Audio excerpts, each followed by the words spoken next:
Então, nós recebemos 6 inscrições para 6 vagas. Então, no primeiro momento, a gente vai votar se as instituições que apresentaram inscrições vão compor. É uma votação por aclamação. A comissão eleitoral já fez a análise de todos os documentos que foi pedido no edital. Essas instituições estão aptas a participar do processo. Então, seria o nosso primeiro momento da eleição, que é o momento de aclamação. O segundo momento é a escolha do presidente do conselho. O Conselho Indígena ele foi criado pensando nos costumes, nas tradições e na promoção e defesa dos direitos da população indígena. Então, ele tem uma particularidade. A primeira gestão do conselho vai ser de um presidente indígena.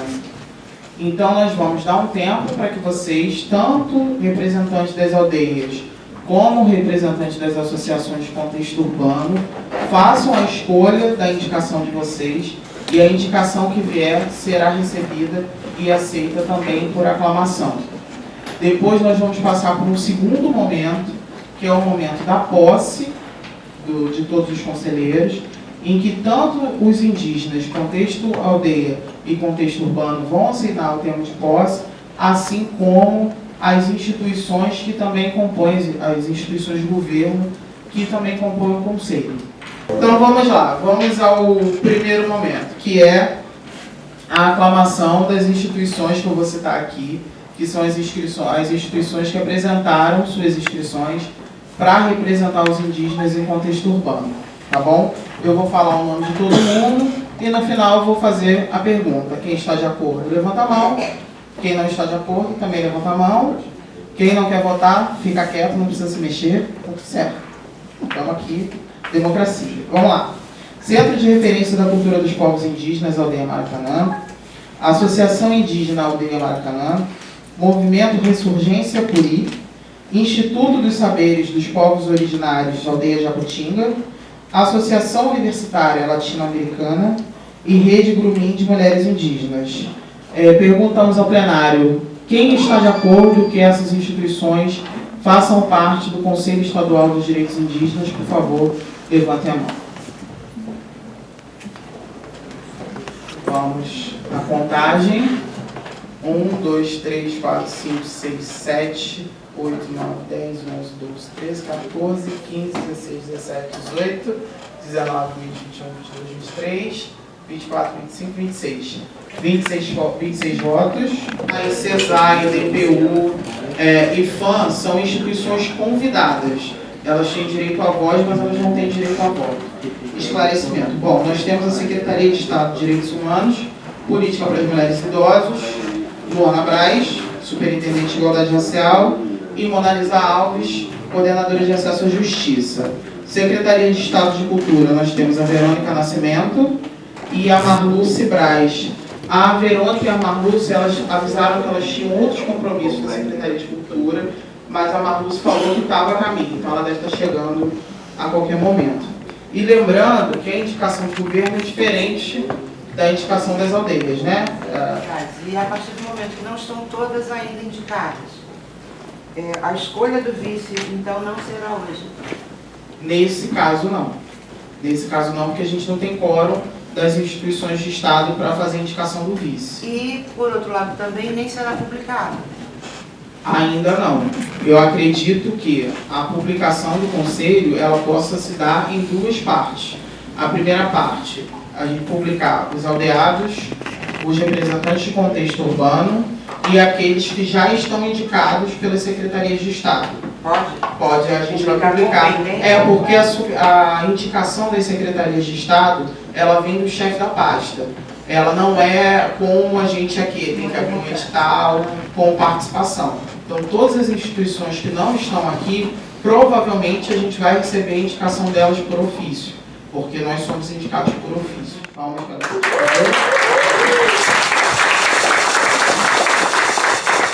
todos, Puri, Guarani, todo mundo, Maraguá, Potiguar, todos nós somos uma nação só, todos unidos, todos juntos. Essa vitória é nossa, do povo originário desta terra.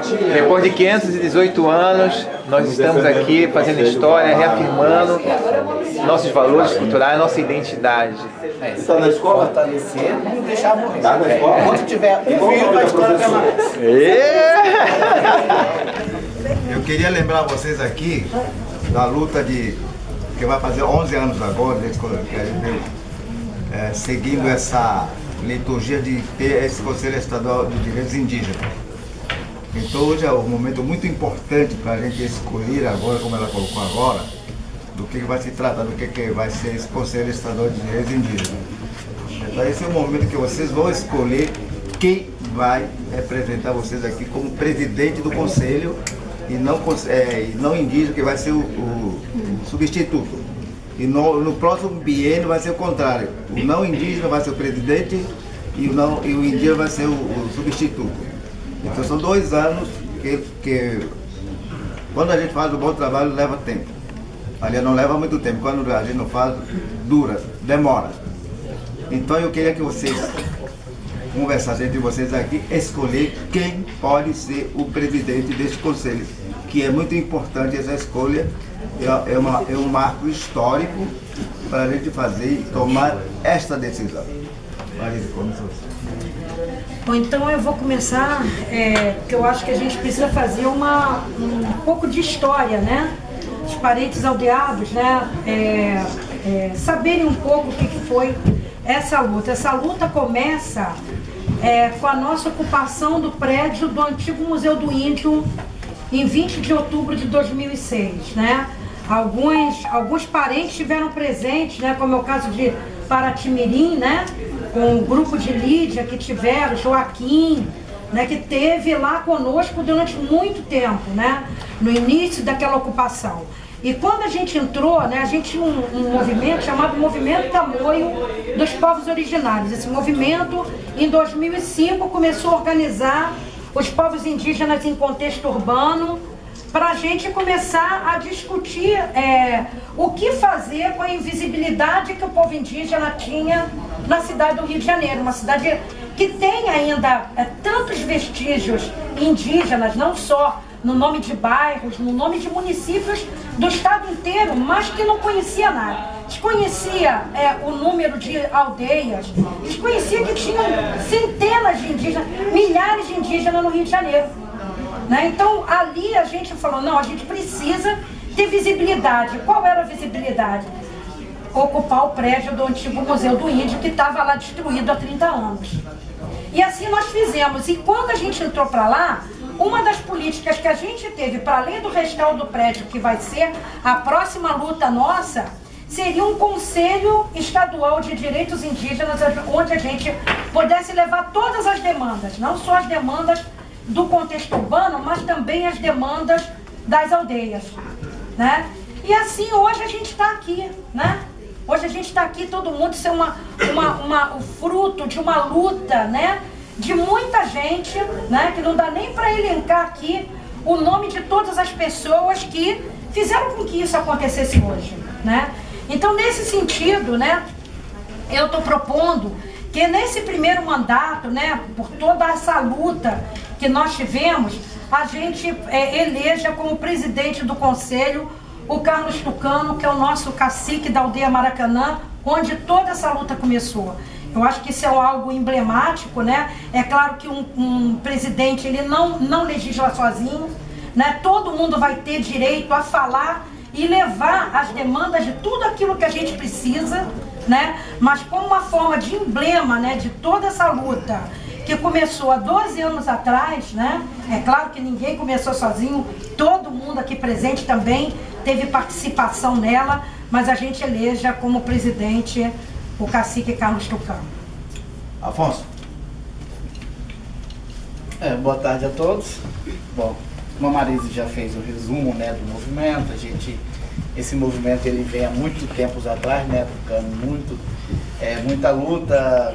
Começou aqui no Rio de Janeiro, praticamente com Carlos Tucano, quando ele trabalhou no Museu do Índio. Quando eu conheci ele, trabalhava no Museu do Índio, e a gente foi sempre se encontrando, né, e foi conversando, fomos vendo os problemas do Rio de Janeiro, e os índios que viviam espalhados, a gente não conhecia ninguém, praticamente nem sabia que tinha índios, né? Depois que a gente foi se encontrando, né? E hoje está o que está hoje aqui, né? Esse grupo reunido, tanto os índios das aldeias quanto os índios da cidade, que cresceu muito, isso foi muito importante. Hoje o Estado do Rio de Janeiro reconhece os índios urbanos, que antes não reconhecia, poucos reconheciam os índios aldeados, né? Mas hoje já reconhece todos, então isso é importante, né? E eu acho que é o melhor momento para nós na história indígena do Rio de Janeiro, que está sendo hoje agora nessa consagração desse conselho. E daqui para frente a gente junto vamos estar trabalhando de mãos dadas, né? Para ver se a gente consegue vencer, né, a nossa batalha, a nossa luta aqui, que é muito grande, muito difícil da gente vencer, ainda mais na cidade grande, né? Como essa Rio de Janeiro. Então a gente precisa do apoio de todo mundo. Bom, eu indico ele também, que já vem na luta aí. E eu queria falar assim, que como somos de Costa Verde, eu queria que os parentes do povo Guarani se manifestem, né?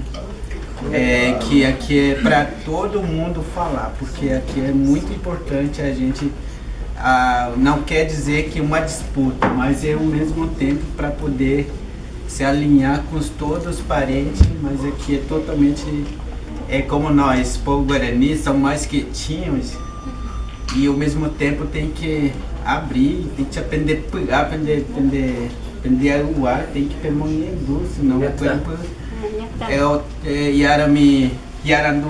Yarandurai, minha crinina,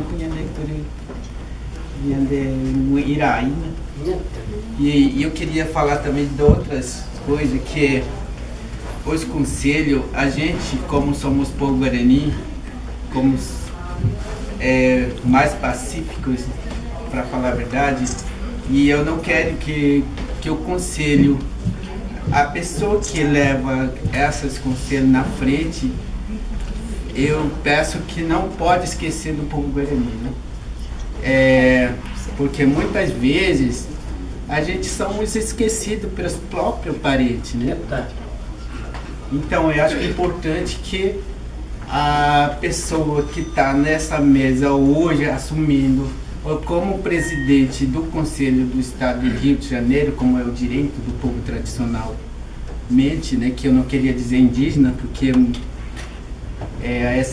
quando a gente fala do índio, né, parece que a gente está outra linguagem diferente, né, como a gente chamamos de povo tradicionais nesses Brasil. Então eu peço que mesmo que tudo que aquilo eu falei, eu não sei como, eu vim como ser representante do povo Guarani de Sul-Sudeste, que eu estou no movimento da Comissão Guarani Urupá, eu não posso assim não, tem que ser essa, meu voto é essa, meu voto é essa para ele, então eu acho que... Olha, boa tarde a todos e a todas, Marisa querida líder aqui. Olha, tem uma coisa prática, uma questão prática que vocês têm que sempre lembrando.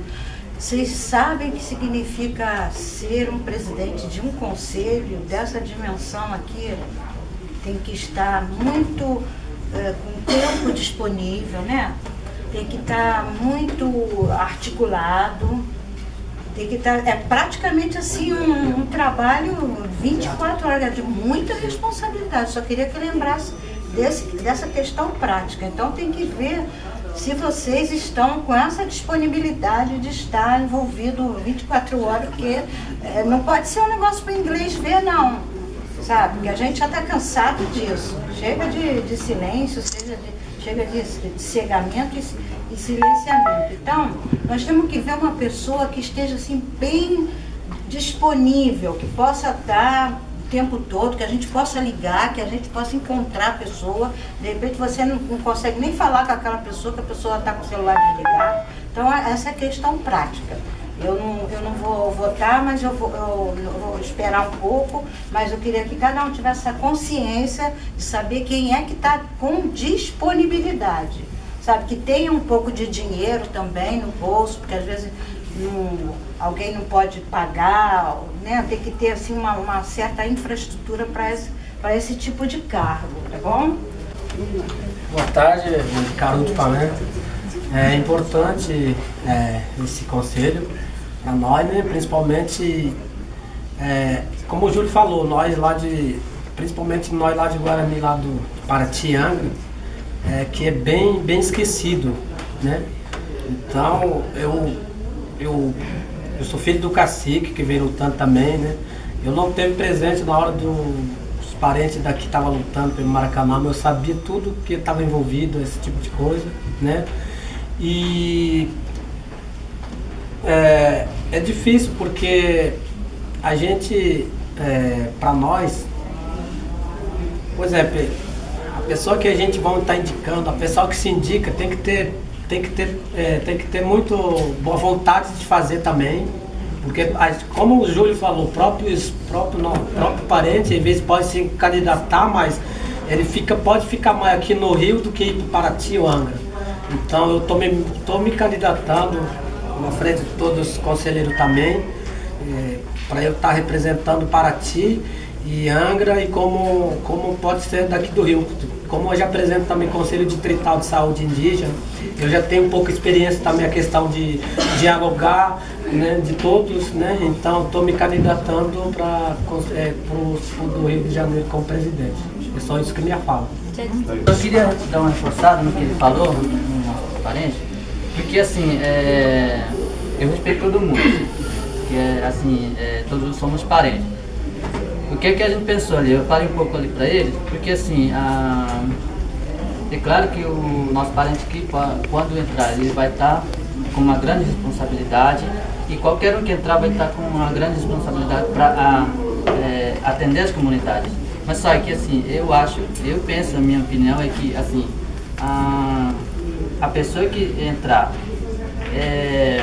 como responsável, presidente, tem que buscar a informação de todas as aldeias que tem, não só daqui, mas assim, tem que estar bem informado o que é que está acontecendo em cada comunidade, saber buscar a realidade de cada comunidade, qual é a necessidade real de cada comunidade. Não adianta eu entrar aqui e falar que lá tem aquela necessidade, uma visão geral, é um pouco mais fácil de a gente falar, mas quando a gente busca mais informação de dentro da comunidade, da própria comunidade, para a gente falar, é mais importante. Então, a gente indicou o nosso parente ali, porque é claro que talvez a gente nem consiga botar voto maior que o de pessoas que estão aqui. Mas a gente indicou, de repente, se ele entrar, ele vai falar, vai buscar também saber mais da realidade de cada comunidade. Não estou dizendo que se ele entrar, ele não vai buscar essa informação do que estou falando. Ele também vai tentar, mas também é uma responsabilidade que quem entrar vai ter nas costas, né? Só isso. Obrigado. Maria Tânia Pataxó. Botarem para fora a voz. Parabéns. Maria Tânia Pataxó. Boa tarde. Eu sou do povo Pataxó, estou aqui representando a minha comunidade. E é como os parentes falam, se eles são esquecidos, nós somos mais. Nós somos mais esquecidos. E o que eu falo, para poder entrar um presidente, para trabalhar com os indígenas e ser esquecido, eu acho que isso não vai dar certo, né? Porque tem que ser por todos. Às vezes vai lá, fala só do povo dele, esquece dos outros. E isso é errado. Que eu já participei de muitas reuniões e eu sempre ouço, fala um povo, fala outro e aquele outro é esquecido. E isso não pode acontecer. Se é para trabalhar por todos, tem que ser igual. Isso é minha opinião. Eu não estou aqui para dizer se ele é o ruim ou se o outro é. Para mim, aquele que entrar, ele tem que trabalhar pelo povo indígena, igual, tudo por igual. Não puxar o saco de ninguém. Tem que ser por igual. E sempre também tá nas aldeias também. Não só fica aqui no centro do Rio, aqui. dizendo que está trabalhando e não ir nas aldeias. Eu acho que tem que ir na aldeia, porque o problema, a dificuldade é nas aldeias. O que mais tem é na aldeia. Então, para mim, o importante é esse. Para mim, tanto faz como ele entrar, como o Nino entrar. Para mim, ele tem que trabalhar. Eu quero ver o trabalho, porque eu vou cobrar. Eu tô aqui para cobrar.